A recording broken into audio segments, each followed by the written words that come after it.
Talk about a crusher. Yes! Oh! Are you kidding me? And gone.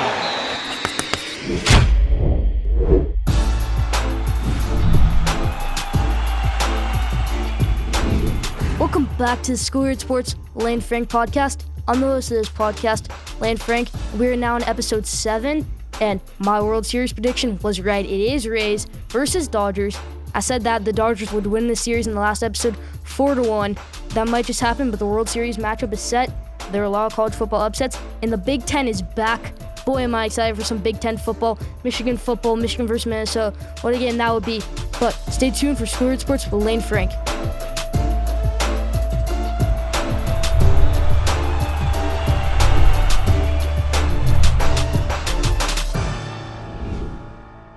Let's start off episode 7 with our headlines. And in the NBA, there hasn't been much news. The Pacers hired their new coach, but probably the biggest news in the NBA this week is that Tyronn Lue has officially been hired to be the head coach of the Los Angeles Clippers. Obviously, he was their assistant this season, but that could be good for Kawhi Leonard. It could be bad for Kawhi Leonard. It could be good for Paul George. It could be bad for Paul George. They definitely need to get a point guard either in free agency, get a trade for a point guard. They could get Derrick Rose. That'd be heck of a trade. They could get Russell Westbrook. I don't think that would mix well. Paul George, Kawhi Leonard, Russell Westbrook. But we'll just have to wait and see. But that's the news in the NBA. For the MLB, the World Series matchup is set. Like I said in the intro, my World Series prediction was right. I said the Rays would beat the Astros. I said the Dodgers would beat the Braves, which is that those two things did happen. And I said in that World Series that the Dodgers would win 4-1. So my World Series prediction is that the Dodgers win against the Rays 4-1, and Dave Roberts gets his first title. Now in the NFL, Monday Night Football were good. They were really good games. Cowboys. The Cowboys are probably one of the worst teams in the NFL. Maybe even the worst team. I'm not really a Cowboys fan.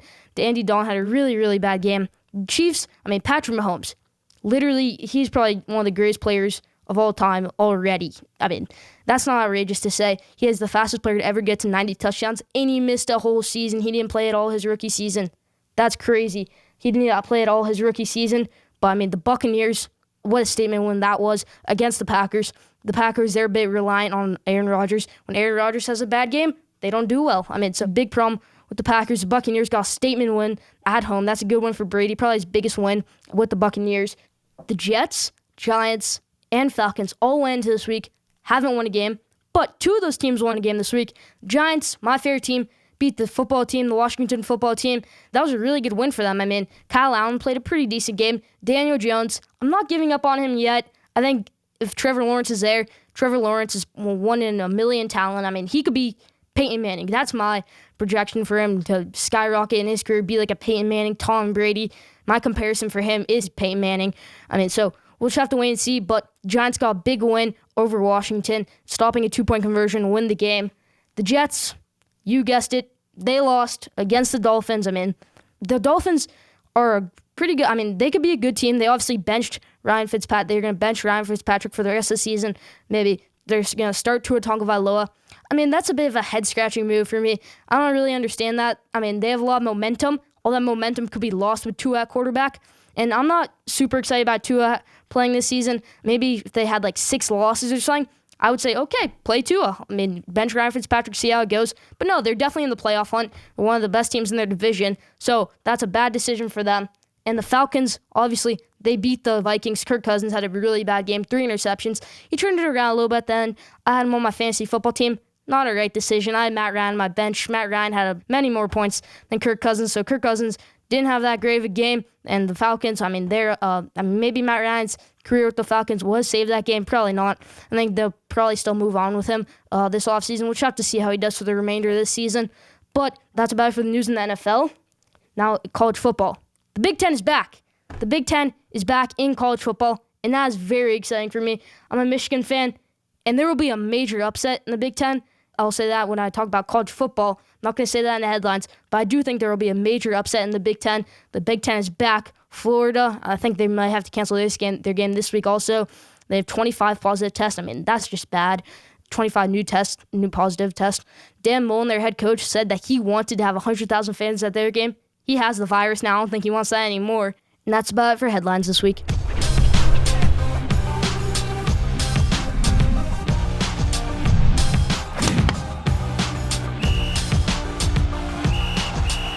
Now, let's move to Schoolyard Sports Game Day. Last week, my predictions, I don't really want to talk about them. They weren't good, that's all I'm going to say. Probably my worst week yet. But this week, this will be the first time we get a perfect record, and let's get into it. Giants, Eagles, Thursday Night Football. Give me Eagles in a close one. I think maybe 23-17 Eagles.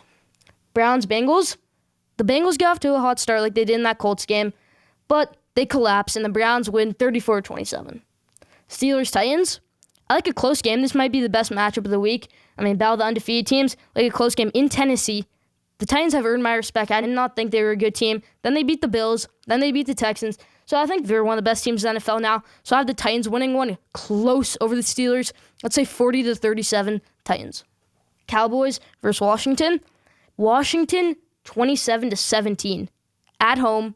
I think this will be a good game for Kyle Allen. I think they bounce back. So the Washington football team will win this game. And Andy Dalton, I think Jerry Jones will start to regret that signing and start to miss Dak Prescott just a little bit more, start to miss Jason Garrett a little bit more and regret firing him, maybe regret hiring Mike McCarthy. So I do think that Washington comes away on this one, and the Cowboys, they lose yet again. Packers-Texans in Texas. I think the Packers bounce back in a shootout, 47-42 Packers. Seahawks-Cardinals. This is a game of the year candidate for sure. I like this Cardinals team. I really do. I think they could be one of the best teams in the NFL. They're definitely top 10 team in the NFL, maybe even top 5. So it's in Seattle. A bad defense for the Seahawks. Not the greatest defense. They're coming off a bye week, so maybe that will help them a little bit. A close game. I like Arizona more than I do Seattle. I think Arizona wins this game off Kyler Murray having a great game, DeAndre Hopkins going off. That defense, Budda Baker, what a game he had last week. So many tackles, forced fumble, interception. He can maybe even win Defensive Player of the Year. In a thriller, give me Arizona. 49ers, Patriots, but close. The 49ers taking a trip out to the East Coast. They had to take a trip out to the East Coast earlier this season to play the Jets and the Giants. Obviously not the same team as the Patriots, obviously. I think the Patriots bounce back and they win this one. I'll say kind of big, 31-13. Buccaneers, Raiders. Buccaneers, close. Be careful in this one, Buccaneers, in Vegas. It'll be a close game, but Buccaneers. Bears, Rams. The Rams, close all Monday Night Football. I think the Rams bounce back from their loss against the 49ers. It'll be a close game also. I think 31-17 is a red score prediction. The Bears, I think Nick Foles, this will probably be his worst game of the season. He said he'd rather win ugly than lose pretty. I agree with that, but they win ugly every game, which isn't great. It'll probably trip them up in the playoffs if they even make the playoffs. So I have the Rams coming away in this one, and that's about it for Schoolyard Sports Game Day. Leave your picks in the comment section.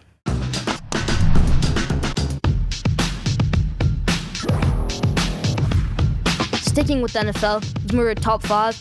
Today's top 5 is my top 5 NFL teams as of now. But before we get into that, my honorable mentions are the Saints. They're not on this list, but I think they're going to be a good team. They can maybe make a run in the playoffs. The Steelers, undefeated, but they're not on this list. That's a bit shocking to most people. I don't think they're one of the best teams in the NFL. I don't think they're a top 5 team. Not saying they're not a good team. I think they maybe, they definitely get a losing streak, probably lose 3 games, get a 3-game losing streak. That might definitely happen. So I think the Steelers would probably have 11-5 record, 12-4, something like that. And they're another honorable mention. And the Buccaneers, they're not going to have an insane record. They'll probably get 11-5, 10-6, 9-7. But Tom Brady in the playoffs, you're not going to want to mess with him. They could definitely make a playoff run. They can maybe even make the Super Bowl. I doubt that. They could probably make the conference championship game. Maybe even they'll probably make the divisional playoff game, win the wild card game that they'll probably be in. So they're another honorable mention. But now, here's where it gets serious. The top 5 NFL teams. And at number 5, the Ravens. The Ravens are the 5th best team in the NFL. Not the 4th, not the 1st, not anything like that. Not the 3rd, not the 2nd. They're not the best team in the NFL at all. I don't think they're even top 4. So the Ravens, they definitely have some issues. The running back room is really good. J.K. Dobbins, Gus Edwards, Mark Ingram. But Lamar Jackson, their defense is also amazing, but I think they could definitely get tripped up in the playoffs. Number 4, the Arizona Cardinals. I think they're better than the Ravens, the Steelers, the Buccaneers, and the Saints. You know why? Because they have Kyler Murray and DeAndre Hopkins in their defense. That's all they need. They probably have the best defense in the NFL, one of the best defenses in the NFL, in my opinion. Kyler Murray, I mean, he could win MVP. I don't even know. He had a bit rough game Monday Night Football, at least not on the ground. He had a really good game on the ground, throwing 9 of 24, but they don't need him to throw that much. It was against a bad Cowboys defense. DeAndre Hopkins had a pretty good game. He had a great catch downfield. So what a game the Cardinals had against the Cowboys. I think the Cardinals are the 4th best team in the NFL. It's a bit shocking, but I think they are. At number 3, Tennessee Titans. I was thinking of not even putting Tennessee on this list, but I'm definitely going to put Tennessee on this list now. Derrick Henry is probably going to go off for the rest of the season. Ryan Tannehill, he's conservative. It'll work in the regular season. When they get into the playoffs, it will not work. He's a bit of a conservative quarterback, so I think they get tripped in the playoffs, maybe make the conference championship game, but I have the Titans at number 3. 2, Green Bay. Even though they lost, I mean, I still trust Aaron Rodgers. I still trust Aaron Jones. I still trust every guy on that team. So I think the Packers are the 2nd best team in the NFL, even though they lost to Tampa Bay. I mean, against Tom Brady. You knew Tom Brady was going to get his guys to win that game after tough loss against Chicago. They had a long time off. So Tom Brady, he had to win that game. The statement went against the Packers, but I still do think the Packers are the 2nd best team in the NFL. And at number 1, the Kansas City Chiefs. Patrick Mahomes. 2 words. Probably could be one of the greatest quarterbacks of all time. Could be the greatest player of all time. I'm a big believer in Patrick Mahomes, as pretty much everyone else in the world is. Patrick Mahomes and the Chiefs, they're definitely the best team in the NFL by far. They could go back-to-back. That would be insane if they went back-to-back Super Bowls. That'd be insane. So I think Patrick Mahomes and the Chiefs are the best team in the NFL. Leave in the comment section who you think is the best team in the NFL and leave your top 5.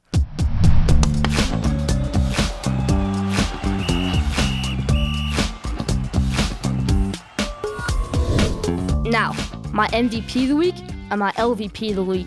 We did this last episode. It was LeBron James MVP, Dan Quinn is LVP. But this week, my MVP, most valuable, is Dave Roberts, manager of the Dodgers. I mean, he could go down as one of the greatest managers of all time. He's in his 5th season as a Dodgers manager. He's been to the World Series 3 times. I mean, his first season he went to the NLCS. Last season, they got stopped in the NLDS, which was bad against Nationals. Nationals did end up winning the World Series, so it's not bad to lose to the champions. But I think Dave Roberts is definitely MVP, making his 3rd World Series, maybe even the best manager in baseball right now. You could even put Kevin Cash, the Rays manager, in this conversation for MVP this week, because they weren't even a good team, that great of a team last year. Now they're in the World Series. He rallied his guys. So Dave Roberts, I think, and Kevin Cash. Mostly Dave Roberts. I think he's definitely MVP of the week. But now LVP, also baseball. The Houston Astros. Their whole goal of the season was to prove that cheating didn't help them and that they're still a great team. George Springer was still great. That Jose Altuve was great. That Carlos Correa was great. And that goal was to make the World Series or even win it. Nobody's going to remember them making the ALCS. Nobody is.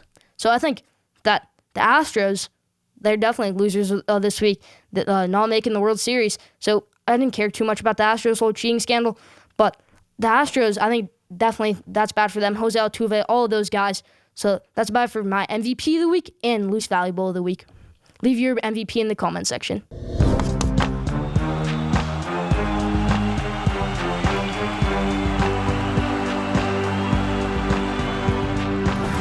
Now, sticking with the MLB.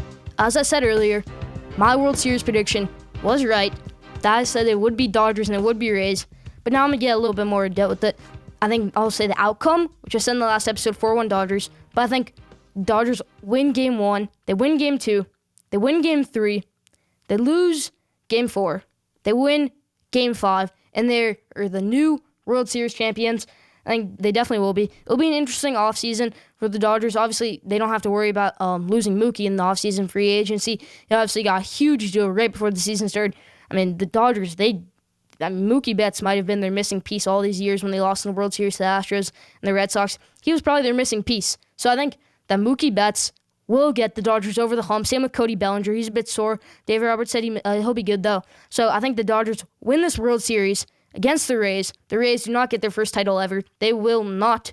So I think the Dodgers and David Roberts, he wins his first World Series with the Dodgers. Cody Bellinger wins his first World Series. Pretty much every guy on that team. Corey Seager, all those guys win the World Series for the first time. And I think Corey Seager will be a World Series MVP. Leave in the comment section who you think World Series MVP will be, and leave your World Series prediction in the comment section. But that's about it for Around the Bases this week.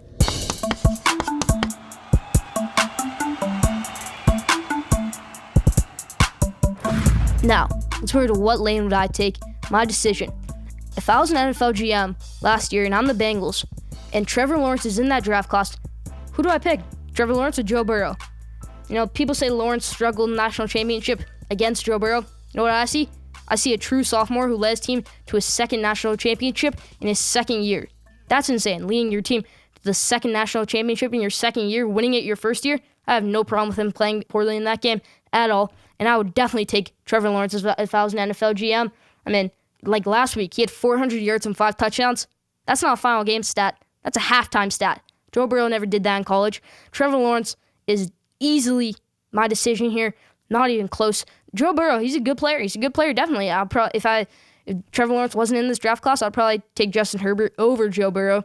But Joe Burrow, I'm not dinging him. He'll be an all-pro. He'll be everything in his career. But Trevor Lawrence, he's a sensational talent. He's the next Zion. He'll be like the Zion of the NFL, all the hype, everything. So I think that he could definitely be the next Peyton Manning, Tom Brady. Trevor Lawrence will definitely be a sensation in the NFL. Like I said, what I saw when he struggled in the national championship game, I saw him leading his team to a second national championship in his second year, which is absolutely insane. So if I was an NFL GM and I was the Bengals last year and I had the number 1 overall pick and Trevor Lawrence was in that draft class, I would have taken Trevor Lawrence over Joe Burrow. Leave in the comment section who you would have picked, Trevor Lawrence or Joe Burrow. But that's about it for what lane would I take. Now, let's turn to our college football showcase. I'll tell you everything you need to know, all the news there is in college football, and my game prediction for Michigan, Minnesota. That's the biggest game this week. But first, before that, last week, Stetson Bennett versus Alabama did not do well. And I think in the middle of the third quarter, Kirby Smart, he should have made this decision if his last name was Smart.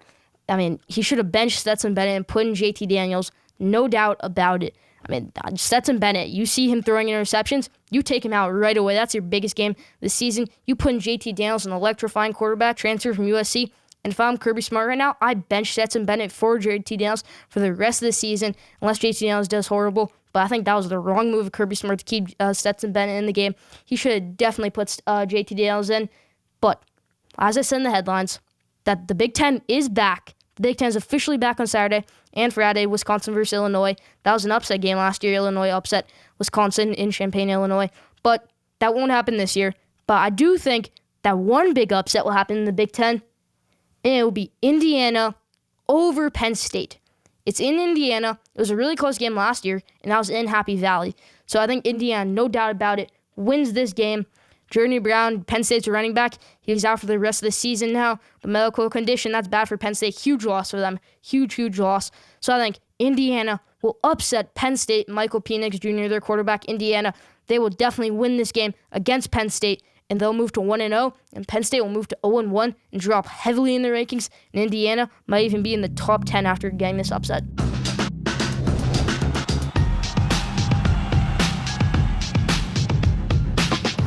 Now, Michigan, Minnesota, the game of the week. My favorite team of all time, any sport, Michigan, is playing their season opener against Minnesota, and I could not be any more excited. They're my favorite team, hands down, since basically forever. I've gone to many games, so I think that this game will be a close game. Hopefully Joe Milton can have a really good game if they even start him. There's some rumors about Cade McNamara starting. Cade McNamara's a Jim Harbaugh prototype quarterback. Joe Milton, not so much of a Harbaugh quarterback. But who works well with Josh Gass, their offensive coordinator, that's all that matters. I think that Cade McNamara will not start this season. He could get a couple snaps in this game. I wouldn't be surprised if he gets a couple snaps against Minnesota. But Joe Milton will be the starting quarterback. And in the game, I think it will be a bit of a slow start for Michigan. They'll get down 14-6 at halftime, 2 field goals by Quinn Nordine, and 2 touchdowns by Tanner Morgan, 1 by Rashad Bateman, Minnesota's wide receiver. I'm not going to be biased, but I think that in the middle of the third quarter, Michigan will finally strike a touchdown. Joe Milton rushing touchdown for 15 yards. It will be 17-13 Minnesota. Still, Minnesota will kick a field goal in the third quarter. But at the start of the fourth quarter, Michigan exploded for the rest of the third quarter, and they would go up 27-17, score 2 more touchdowns. 1 Joe Milton passing touchdown, 1 Zach Charbonnet rushing touchdown. And I think the final score will be 33-24 Michigan. Go Blue over Minnesota. I think they definitely win this game over Minnesota. Minnesota, they lose by 9. They get a touchdown, towards the end of regulation. But Michigan gets 2 more field goals after the start of the fourth quarter, and they win 33-24. Leave your game prediction in the comment section. But that's my game prediction. Michigan, I am hoping and praying that they win this game. I really hope they do. I think Joe Milton, he definitely has the firepower to get it. I think he'll throw for 285 yards, rush for 75. Hopefully, Cade McNamara, if he gets in, he'll get 12 yards, 2 snaps. So, it will be a close game. Leave your game prediction in the comment section. Now, did you know? Today's Did You Know is, did you know that all the NFC East teams combined this year have 18 losses, and the Kansas City Chiefs of the past 5 years have 19 losses? That's embarrassing for the NFC East. Probably the worst division in the NFL by far this year, and it's not even close. Maybe even the worst division of all time. Chiefs have basically been not a dynasty, maybe a regular season dynasty, having a really good regular season record for the past 5 years. Leave that in the comment section if you knew that, but that's about it for Did You Know this week.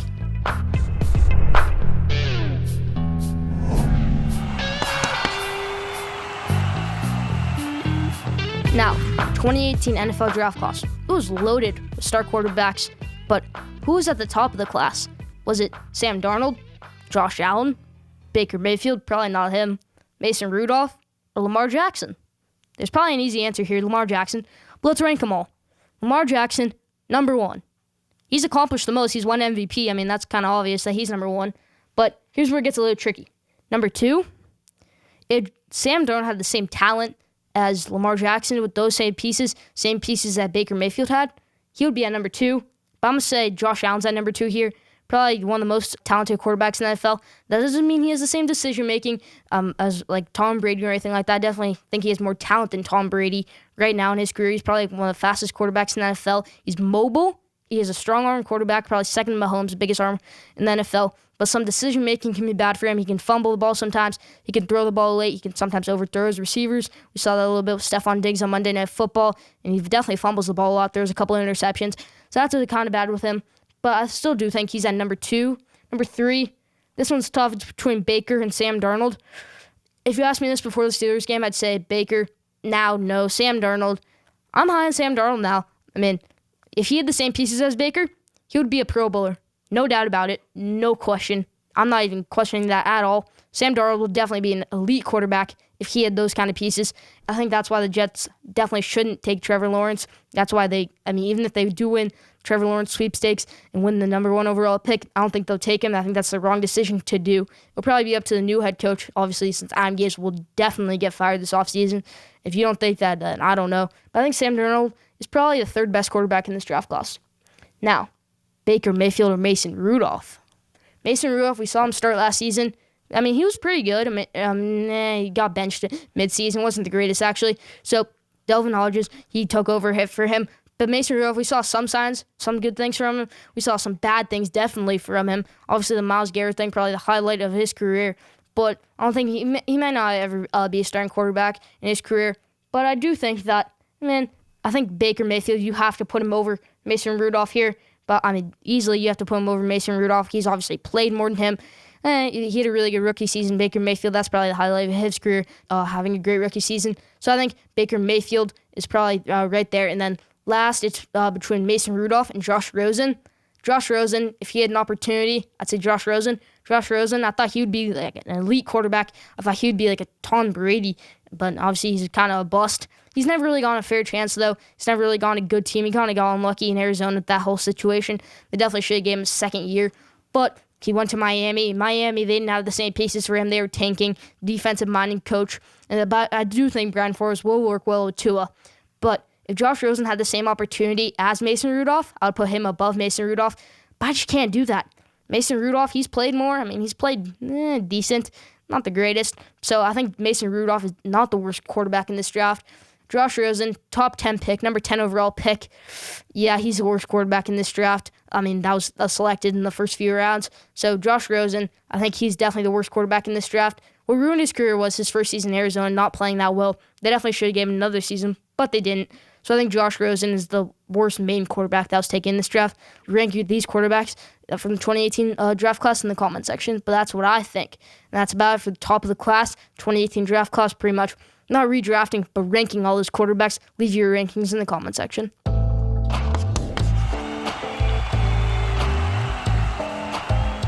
Now, best for last, question of the day. and we haven't talked much about the NBA this episode, but we're going to do it here. Was the Tyronn Lue signing a good one? I think yes. We'll just have to wait and see how it goes after year one. A lot of people said that LeBron just carried him his first year in Cleveland. I don't think that. I think he's a good coach, Tyronn Lue, definitely. But I do think right now it's a good signing. That's the question of the day. Was the Tyronn Lue signing for the Clippers a good one? Do you think he'll be a good head coach for them? Leave that in the comment section and answer the question of the day. But that's about it for Schoolyard Sports with Lane Frank. And don't forget to subscribe, rate, and review. Follow Schoolyard Sports on Twitter @Schoolyard Sports. Follow Schoolyard Sports on Instagram @Schoolyard Sports. And we'll be back here next week with episode number 8, the best sports content in the world.